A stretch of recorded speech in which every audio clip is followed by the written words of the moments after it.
देखिए भैया, हमनी के दुर्गा पूजा करी ला जा। दशहरा में जौना माई के मूर्ति जी बनावेला वो विश्वकर्मा जी के कृपा से ही बनावेला। यही से विश्वकर्मा जी के एगो भजन गा के आप सबके बीच में भेजत तनी। काहे कि उहाँ के विश्व के रचयिता हई, उहे के कृपा से गाड़ी और कार चलेला, उनका मर्जी से दुनिया संसार चलेला। और जितना ड्राइवर भाई सब बानी जा, जितना कंप्यूटर वाला भैया बानी जा, ये आप सब खातिर विश्वकर्मा जी के भजन स्पेशल जाता कि सुबह सुबह कोई भी भाई अपन गाड़ी चालू करी है, कोई भी भाई अपन कंप्यूटर चालू करी है, तो भजन के सुबह सुबह जरूर सुनब सबे।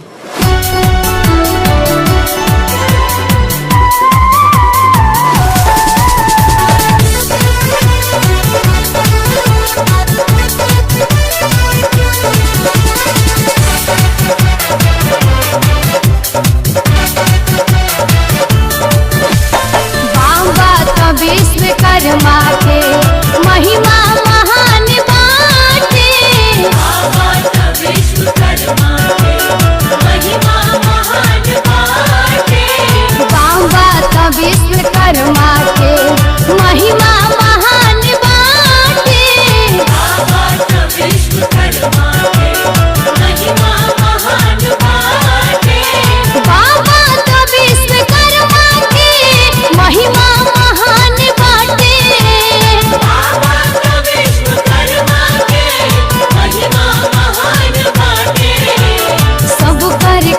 सवारी ना सब कर कारज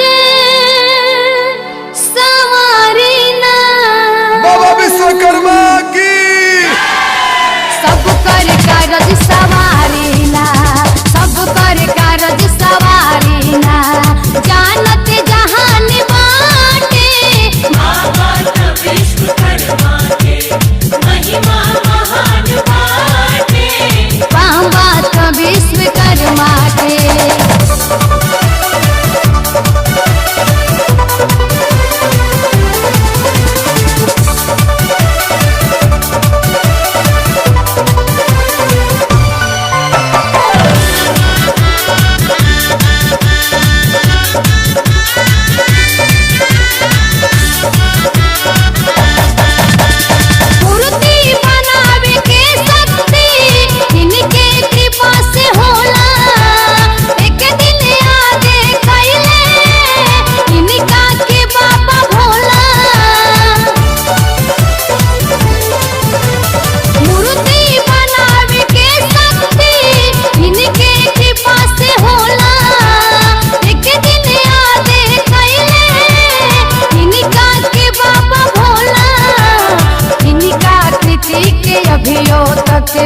इनका कृति के अभियो तक लंका निशान बाटे, बाबा विश्वकर्मा के महिमा महान बाटे, बाबा विश्वकर्मा के महिमा महान बाटे, बाबा विश्वकर्मा के।